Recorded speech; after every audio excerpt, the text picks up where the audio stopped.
Again welcome back to सुबह सवेरे पाकिस्तान। हम वापस आ चुके हैं। हम बात कर रहे थे केपी की, हम बात कर रहे थे रावलपिंडी और इस्लामाबाद की, बात कर रहे थे पंजाब की भी कि पंजाब की सूरत हाल क्या है, फिर कैपेसिटी गुंजाइश कितनी है हमारे इस वक्त अस्पतालों में, क्योंकि जो सूरत हाल है वो इंतहाई तशवीशनाक है, जिसकी वजह से हम सरकारी अस्पतालों में कोरोना के जो मुख्तस बेड्स थे उनकी हम सिचुएशन देखते हैं तो बहुत ही कम पड़ चुके हैं, वो इस वक्त मज़ीद कम हो गए हैं। अस्पतालों के वेंटिलेटर्स जो हैं वो भी 92% तक भर चुके हैं और मरीज़ों को वेंटिलेटर्स के हसूल के लिए शदीद मुश्किलात का सामना करना पड़ रहा है। बिल्कुल ऐसे ही इशाल, लोग शिकायत कर रहे हैं कि हमें तो अगर कहीं पे 92% भी कहा जा रहा है, 93% भी कहा जा रहा है, तो हमें तो जाकर बेड्स या वेंटिलेटर्स नहीं मिल रहे हैं। सरकारी अस्पतालों के ऑक्सीजन बेड्स पर 66% मरीज दाखिल हैं और कोरोना के वार कम न होने पर अस्पतालों के जो ऑपरेशन थिएटर्स हैं वो मजीद 2 हफ्तों तक बंद रखने का फैसला किया गया है, यानी कि जो एमरजेंसी सर्जरीज हैं सिर्फ वो की जाएंगी, दीगर जो सर्जरीज हैं वो नहीं की जाएंगी। इस तरह से पहले भी हुआ था हमजा, पहली लेयर जब हुई तब भी जो एमरजेंसी थे सिर्फ उनको देखा जा रहा था, बाकी जो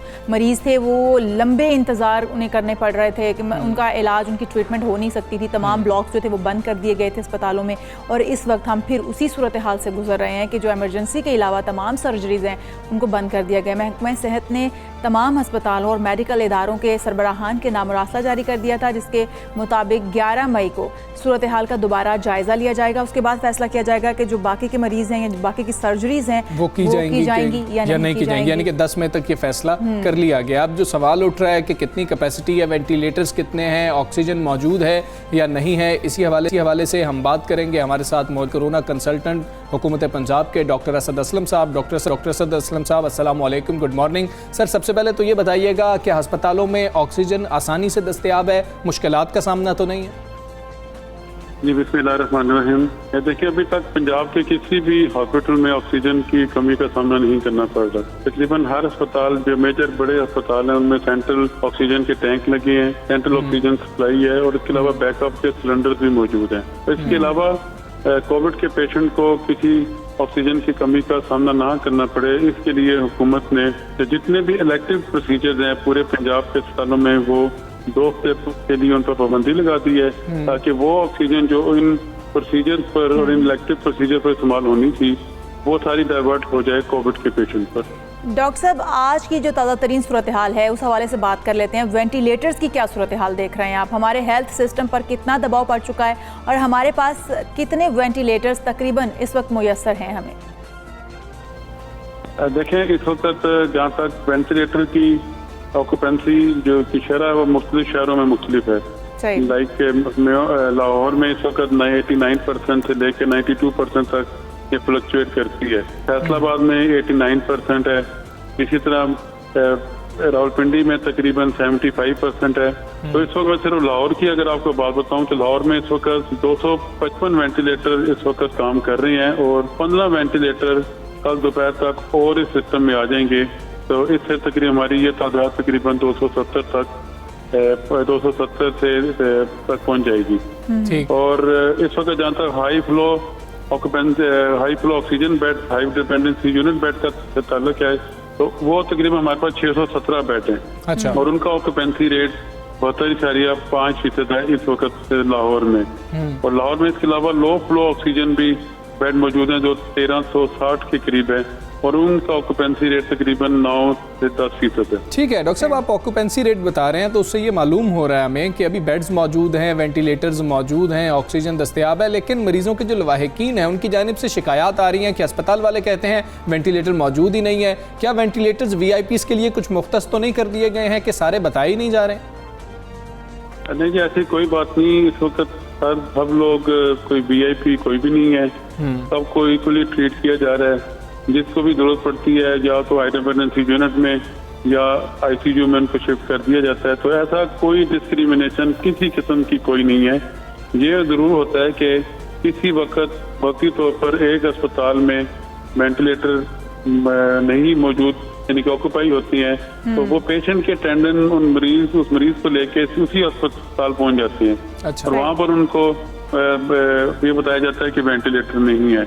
इसीलिए हुकूमत ने 3 लाइन पर मुश्तमिल एक कंट्रोल रूम एस्टेब्लिश किया है। 042 992 111 36 से लेके 38 तक। अगर किसी भी शख्स ने अपने किसी पेशेंट को हॉस्पिटल लेके जाना है तो वो इन नंबर पर फ़ोन करें, तो वो आपको वहाँ पर डॉक्टर बैठे हैं, 1111 वाले बैठे हैं, वो आपको गाइड करेंगे कि आपने किस हॉस्पिटल में जाना है, ताकि आपको ना तो इंतज़ार की ज़हमत का सामना करना पड़े और ना इनकार का सामना करना पड़े कि वेंटिलेटर या हाई डिपेंडेंसी यूनिट का बेड नहीं मौजूद इस अस्पताल में। डॉक्टर साहब ने आपने बताया कि अब जो वेंटिलेटर्स हैं उनकी मालूमात जानने के लिए आपने नंबर जारी किया हुआ है, जिसके ऊपर जो लवाहिकीन है वो कॉल कर सकते हैं, पूछ सकते हैं कि कहाँ पर इस वक्त वेंटिलेटर मौजूद है। अगर हम बेड्स की बात कर लें तो क्या उसकी दस्तियाबी की सूरत हाल के हवाले से अगर जानना चाहें लवाहिकीन, तो भी उन्हें कॉल पर नंबर पर कॉल करके इंफॉर्मेशन ले लेनी चाहिए कि किस अस्पताल में बेड मौजूद हैं, किस में नहीं मौजूद? सेंट्रल कंट्रोल रूम एस्टेब्लिश किया है हुकूमत पंजाब ने मेयो हॉस्पिटल में। 3 लाइन है उसके ऊपर 042992111363738। आप इस नंबर पर फोन करें। यहाँ पर मौजूद डॉक्टर साहबान 1122 का अमला वो आपको बताएंगे कि आपके नजदीक कौन सा हॉस्पिटल है और किस अस्पताल में इस वक्त बेड मौजूद है, हाई डिपेंडेंसी यूनिट या ICU। आप उस मरीज को वहाँ ले जाएं ताकि आपको इनकार का और इंतजार की जहमत ना उठानी पड़े। ठीक है डॉक्टर असलम साहब, ज़रा ये भी बता दीजिएगा, हमने पहली जो लहर थी उसके दौरान ये देखा कि कुछ फील्ड अस्पताल जो हैं कायम कर दिए गए थे, जैसे हमने एक्सपो सेंटर में भी देखा। अभी एक्सपो सेंटर में हम देख रहे हैं कि वैक्सीनेशन का अमल जो है वो जारी है। क्या आप नहीं समझते कि फिर से हम इमरजेंसी सूरत हाल में इस पर काबू पाने के लिए फील्ड अस्पताल अभी से बना देने चाहिए ताकि यहाँ पर सूरत हाल ख़राब ना हो? ख़राब होने के बाद क्या फैसला किया जाएगा कि फील्ड अस्पताल बना लेने चाहिए, या आप समझ रहे हैं ज़रूरत ही नहीं है? देखें, फील्ड अस्पताल इस वक्त बिल्कुल तैयार है। लाहौर में 280 बेड पर मुश्तमिल एक्सपो सेंटर पर सेंट्रल ऑक्सीजन सप्लाई मौजूद है। अगर खुदा ना खाता लाहौर के बाकी अस्पताल भर जाते हैं तो वो हम किसी वक्त भी वहाँ पर मरीजों को दाखिल करके उनको इलाज फराहम कर सकते हैं। ठीक है डॉक्टर असलम साहब, बहुत शुक्रिया आपका। सबसे पहले पाकिस्तान से आप बात कर रहे थे। डॉक्टर साहब जिस तरह से कह रहे थे, शायद उसे ही मालूम होता है कि एमरजेंसी सूरत हाल खा कोई भी हो, हमारा हेल्थ सिस्टम जो है वो उससे निपटने के लिए पूरी तरह से तैयार है। बिल्कुल ऐसा ही है। हमजा, हम बात करते हैं कि जो कोरोना वायरस है, जब से ये आया है इसने बहुत सारे शोबों को मुतासिर किया है, हमारे मुल्क को बहुत ज़्यादा मुतासिर किया है। जो गरीब तबका है, जो मिडिल क्लास है, उसको भी बहुत ज़्यादा मुतासिर किया है। तो कोरोना वायरस के जो मनफी असरात हैं, मुल्क की मईशत भी उससे बची हुई नहीं है, वो भी उस पर भी जो गहरे असरात हैं वो नज़र आ रहे हैं। तो वज़ीर आज़म कह रहे हैं कि हमें लॉकडाउन के मुतहम्मिल हम हो ही नहीं सकते हैं।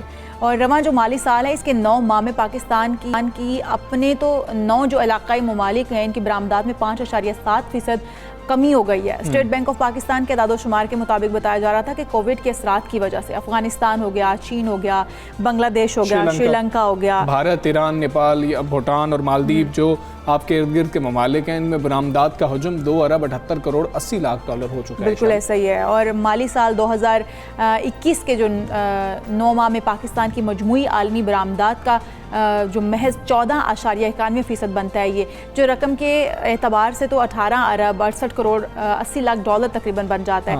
हम देखें तो हमारी मईशत जो है वो, हम वैसे तो बात करते हैं कि मुस्बत समत में जा रही है, लेकिन जो कोरोना वायरस के असरात हैं वो भी हमारी मईशत को बहुत ही हद तक मुतासिर कर चुके हैं। बिल्कुल ऐसे ही है। अगर दूसरी जानिब हम बात करें तो मुल्क का जो तिजारती खसारा है वो कदर कम हुआ है, क्योंकि इन ममालिक से दरमदात में भी कमी आई है। तो सिर्फ ये हमारे मुल्क की बात नहीं है, दीगर ममालिक की जो है वो एक्सपोर्ट्स भी कम हुई हैं। ऐसी तमाम तर सूरत हाल पर बात करेंगे। माहिर मौशियात हमारे साथ मौजूद है खुर्रम शहजाद साहब। खुर्रम, अस्सलाम वालेकुम, गुड मॉर्निंग। ये स्टेट बैंक ऑफ पाकिस्तान के जो आदादो शुमार हैं, इनके मुताबिक तो कोविड-19 के असरात की वजह से रवा माली साल के 9 माह में पाकिस्तान के अपने जो 9 इलाकाई ममालिक हैं उनकी बरामदात में 5.7% कमी आई है। क्या सिर्फ कोविड वजह है इसकी? देखें, एक्सपोर्ट्स में जहाँ तक जो डिफरेंट कंट्रीज़ है उनको करने का ताल्लुक है, तो पाकिस्तान की तरफ से मेरे ख्याल में ओवरऑल जो है 9 महीने में ग्रोथ देखी गई है। और अभी रिसेंट अगर बात करें तो जो इम्पैक्ट आया है नेचुरली वो कोरोना का एक बड़ा इम्पैक्ट है। 3rd वेव चल रही है और 3rd वेव में इंडिया ख़ास तौर पे और इंडिया इन पर्टिकुलर और ये रीजन है इन जनरल जो है उस पर इम्पैक्ट पड़ रहा है।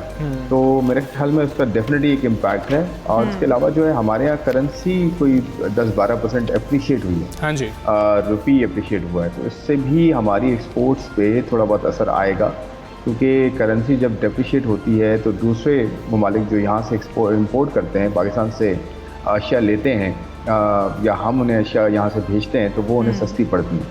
और इसी तरह अगर लोकल करेंसी में कदर में इजाफा होता है तो वो फिर अशिया महंगी हो जाती है, तो उसका भी एक इम्पैक्ट पड़ता है एक्सपोर्ट्स पे। बट अभी जो है ज़्यादा इम्पैक्ट जो है वो नेचुरली कोविड की वजह से है। और लेकिन मैं इसमें एक अपॉर्चुनिटी देखता हूँ आने वाले महीनों में, क्योंकि इसे अनफॉर्चुनेट कहें फॉर्चुनेट कहें, कोविड की जो थर्ड वेव है इसमें ख़ासकर इंडिया में बहुत ज़्यादा इम्पैक्ट आया है। और इंडिया दुनिया का काफ़ी बड़ा जो है वो एक्सपोर्टिंग कंट्रीज़ में से के तौर पे दुनिया के 15 बड़े कंट्रीज़ जो हैं उनमें इंडिया मेरे ख्याल में 13 नंबर पे है, जो कि सर्विसेज एक्सपोर्ट करता है और ट्रेड एक्सपोर्ट भी, उसमें गुड्स एक्सपोर्ट भी काफ़ी ज़्यादा है उसका।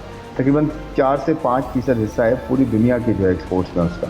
तो वहाँ पे इम्पैक्ट आ रहा है, अनसर्टेनिटी बढ़ रही है, तो नेचुरली उसका एक जो आप ये करें दूसरा ऑल्टरनेटिव है वो पाकिस्तान हो सकता है। पाकिस्तान ने टेक्सटाइल्स और टेक्नोलॉजी में एक्सपोर्ट्स में अच्छे नंबर्स दिखाए हैं ओवर द लास्ट 9 मंथ्स। तो मेरे ख्याल में ये एक होगा अपॉर्चुनिटी हो सकती है कि वहाँ अनसर्टेनिटी बढ़ गई है, यहाँ पे अभी भी इतना इशू नहीं है सच, तो हो सकता है हमें वहाँ के ऑर्डर्स यहाँ पाकिस्तान में मिलना शुरू हों और हमारी एक्सपोर्ट अगले 3 महीने 4 महीने मज़ीद बेहतर जो है वो चले। शहजाद साहब, हम बात कर रहे थे कि अफ़गानिस्तान, चीन हो गया, बांग्लादेश हो गया, श्रीलंका, भारत या ईरान, नेपाल, भूटान है, मालदीव है, इस तरह के लिए मुल्की बरामदात का जो हजम था 2 अरब 78 करोड़ 80 लाख डॉलर हो गया तकरीबन, जो माली साल 2021 के 9 माह में पाकिस्तान की कुल आलमी बरामदात का महज 14.91% है।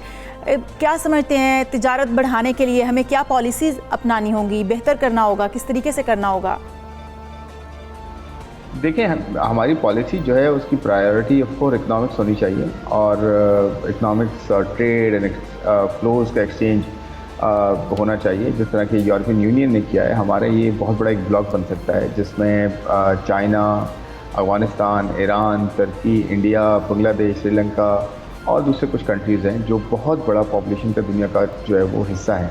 और मेरे ख्याल में 50% से ज़्यादा की पॉपुलेशन इस हिस्से में जो है वो रिजाइड रहती है इस हिस्से में। तो यहाँ पे बहुत बड़ी अपॉर्चुनिटी है, जहाँ पॉपुलेशन होती है वहाँ अपॉर्चुनिटीज़ होती हैं, वहाँ कंजम्पशन की अपॉर्चुनिटीज़ होती हैं, इन्वेस्टमेंट की अपॉर्चुनिटीज़ होती हैं। मेरे ख्याल में ट्रेड एंड इकनॉमिक्स को जो है हमें प्रायोरिटाइज़ करना चाहिए। कुछ प्रायोरिटीज़ ऐसी हैं हमारी, नेचुरली हम उस पर कॉम्प्रोमाइज़ नहीं कर सकते जो पड़ोसी वाले के साथ हैं, बट लार्जली हमारा लॉन्ग टर्म में सबके साथ जो है वो ट्रेड की पॉलिसी हमारी होनी चाहिए, ट्रेड की होनी चाहिए, एक्सपोर्ट इंपोर्ट होना चाहिए, कंपेटिटिव एडवांटेजेस हम क्या बेहतर बना सकते हैं और हमारे जो पड़ोसी वाले के वो क्या बेहतर बना सकते हैं जो हम नहीं बना सकते, और हम क्या ऐसा बेहतर बना सकते हैं जो वो नहीं बना सकते। इस तरह से सिनर्जीज क्रिएट होती हैं। बिल्कुल ठीक है, बिल्कुल ठीक है। की बात करते हैं खुर्रम शहजाद साहब, भारत के साथ ट्रेड की बात हो रही थी, खित्ते की तिजारत में अपना हिस्सा बढ़ाने के लिए आप क्या समझते हैं, भारत के साथ अच्छे ताल्लुकात की कितनी अहमियत है? जैसे मैंने पहले कहा कि सिर्फ इंडिया नहीं, वाई ओनली इंडिया, सबके साथ होना चाहिए और इंडिया के साथ नेचुरली होना चाहिए, क्योंकि आपके बिल्कुल जो इमीडिएट जो नेबर्स हैं उसमें इंडिया है, चाइना है, अफगानिस्तान है, ईरान है, और उसके अलावा जो है थोड़ा सा दूर जाएँ तो बांग्लादेश है, श्रीलंका है, इस तरफ जो है आपका तुर्की है। तो मेरे ख्याल में इमीडिएट नेबर्स हों या फिर थोड़े डिस्टेंट पे हों, तो डिस्टेंट नेबर्स भी हों तो कोई प्रॉब्लम नहीं है। इंडिया के साथ इसलिए इकनॉमिक रिलेशंस बनाने चाहिए। देखें, जहाँ पे डिसएग्रीमेंट्स हैं वो अपनी जगह हैं, उनको हमने प्रायोरिटाइज़ करना है, नेचुरली उस पर हम कॉम्प्रोमाइज़ नहीं कर सकते, लेकिन हमें साथ साथ ये देखना है कि दोनों तरफ की आवाम जो है, बल्कि इनफैक्ट तीनों तरफ की आवाम, हम इंडिया है, पाकिस्तान है, कश्मीर है और चाइना भी है उसमें, और जो है किसके किस तरह से इंटरेस्ट हैं। तो इकनॉमिक्स को जो है हम सामने रखें कि कैसे प्रॉस्पेरिटी हो सकती है, क्योंकि अगर हम वैसे अंदाज़ा लगाएं तो अगर चाइना और पाकिस्तान का 12-13 अरब डॉलर का ट्रेड है तो इंडिया का पाकिस्तान का जो है इसे डबल हो सकता है, क्योंकि बहुत सारी चीज़ें ऐसी हैं, सिमिलर हैं, बहुत सारी ऐसी सिनर्जीज बन सकती हैं जो इंडिया के साथ भी बन सकती हैं, जो चाइना के साथ भी बन रही हैं, और इसके साथ साथ फिर ईरान और इस तरफ जो है वो तुर्की भी है। तो हमें पूरे रीजन को देखना है, सिर्फ ये नहीं कहूँगा मैं कि इंडिया के साथ करने से बहुत ज़्यादा हमें फ़ायदा हो जाएगा, सिर्फ इंडिया के साथ नहीं, पूरे रीजन में करना चाहिए हमें, और नेचुरली इंडिया उसमें एक पार्ट है, तो इसको इस तरह से हम एज अ रीजन लें, as a portfolio of countries लें, वो ज़्यादा बेहतर होगा। उसकी एक स्ट्रैटेजी बड़ी क्रिएट करें कि कहाँ कहाँ किस किस के साथ किस किस चीज़ में सिनर्जी बनती है, उसको उस हिसाब से लेके चलें, फोकस स्ट्रैटेजी तो उसमें मेरे ख्याल में ज़्यादा सही। बेहतरी होगी बनस्बत इसके किसी एक कंट्री के साथ हम ना करें या कर लें। तो मेरे ख्याल में ओवरऑल ठीक हो रीजन गया। को देखना चाहिए, रीजन में हमें एक अच्छी डोमिनेंस क्रिएट करनी है। सही हो गया। शहजाद साहब, महंगाई को कंट्रोल करने की बात करते हैं, हुकूमत की हिकमत अमली दुरुस्त समत में जा रही है या नहीं, ये समझते हैं आप? और अगर नहीं जा रही तो क्या हिकमत अमली होनी चाहिए? महंगाई का ताल्लुक है, ये तो बड़ा पेन पॉइंट रहा है, आपको पता है हमने डिस्कस भी किया है काफ़ी मरतबा ये है। इसमें फूड इन्फेक्शन का बहुत ज़्यादा जो है वो रोल रहा है, और आने वाले दिनों में ये कहा जा रहा है कि फूड इन्फेक्शन थोड़ी बढ़ सकती है, क्योंकि इंटरनेशनली जो है वो जो इनपुट प्राइसेस हैं फूड प्रोडक्ट्स की, फूड कमोडिटीज़ की, वो काफ़ी ज़्यादा बढ़ रही हैं और ठीक बढ़ने है। का इम्कान भी है। तो मेरे ख्याल में गवर्नमेंट को बड़ा एक्टिवली इस पर रोल प्ले करना होगा, मार्केट्स पे चेक्स रखने होंगे, लॉजिस्टिक्स पे कैसे इन्वेस्टमेंट हो रही है देखना होगा, कैसे सप्लाई चेन जो है इम्प्रूव हो रही है, कैसे गवर्नेंस इम्प्रूव की जा रही है, प्राइसिंग कैसे जो है वो अनफोल्ड हो रही है। इसमें काफ़ी बड़ा चैलेंज है गवर्नमेंट को, और ये मेरे ख्याल में गवर्नमेंट को देखना होगा। अभी वीट की बम्पर क्रॉप आने की जो है वो तवक्को है, उससे मुझे लगता है कि वीट इन्फ्लेशन में थोड़ी कमी होनी चाहिए, आटे वगैरह की कीमतों में कमी होनी चाहिए। नेचुरली अभी तक तो उस तरह से आई नहीं है, बट होनी चाहिए। चीनी, आटा, दालें, चावल, इन सब चीज़ों में जो है वो कमी होनी चाहिए, क्योंकि बेसिक कमोडिटीज़ में कमी होगी तो नेचुरली महंगाई में कमी होगी। अदरवाइज़ महंगाई का अदर दिन का फूड कमोडिटीज़ को इतना बड़ा इशू नहीं है, क्योंकि कोर इन्फ्लेशन अगर आप देखें, यानी कि एनर्जी और फूड को हटा लें, तो उसमें कोई इतना ज़्यादा इजाफा नहीं है, बल्कि उसमें तो कमी होती आई है। तो मेरे ख्याल में फूड को जो है वो गवर्नमेंट को बहुत एक्टिवली देखना होगा, चाहे वो प्रोविंशियल गवर्नमेंट हो, फेडरल हो, दोनों को कोलैबोरेट भी करना होगा, और इंटरनेशनल प्राइसेस पे भी चेक रखने होंगे, देखना होगा कहाँ प्राइसेस जा रही हैं, फिर वो किस तरह से यहाँ ट्रांसलेट हो रही हैं, प्लस लोकल जो प्रोड्यूस आ रहा है एग्रीकल्चर, उसमें हमें जो है वो medium to long term process ही है, उसमें हमें प्रोडक्टिविटी बढ़ानी होगी, किसानों को सपोर्ट करना होगा। हमें अभी कुछ इस तरह के प्लान्स दे भी रही है गवर्नमेंट, तो बड़ा एक्टिवली देखना होगा एग्रीकल्चर सेक्टर को, क्योंकि हमारी तो बैकबोन रही है एग्रीकल्चर सेक्टर, हम उसमें अगर फेलियर हैं तो मेरे ख्याल में इससे बड़ी शर्मिंदगी की बात नहीं है। मेरे ख्याल में हमें बड़ा गवर्नमेंट को बहुत ज़्यादा जो है इस पर ध्यान देना होगा, अदरवाइज फूड इन्फ्लेशन मुझे लगता नहीं है नीचे आएगी, और वो कोर्स हर्ट करती रहेगी। अभी रमज़ान में देख लें आप, 18-19% ग्रोथ आई है लास्ट ईयर के मुकाबले में, सिर्फ SPI सेंसिटिव प्राइस इंडेक्स में। इसका मतलब है बहुत बेसिक जो कमोडिटीज़ की प्राइस हैं वो रमज़ान में स्पाइक कर गई हैं दोबारा, बहुत ज़्यादा कर गई हैं। तो मेरे ख्याल में इस पर एक्टिवली चेक रखना होगा, वरना तो जो है ना वो प्रॉब्लम बहुत ज़्यादा ठीक है। खुर्रम शहजाद साहब, शुक्रिया आपका। सुबह सवेरे पाकिस्तान से आप बात कर रहे थे। ये खूबसूरत रिपोर्ट आपने देखी, जिसमें मेरे ख्याल में बहुत ही खूबसूरती से बताया गया है कि किस तरीके से उन्होंने कौन कौन से एजाज़ात हासिल किए हैं। मेरे ख्याल में यहाँ पर हम एक ब्रेक लेते हैं, ब्रेक के बाद फिर से हाजिर वापस आएंगे। Stay with us.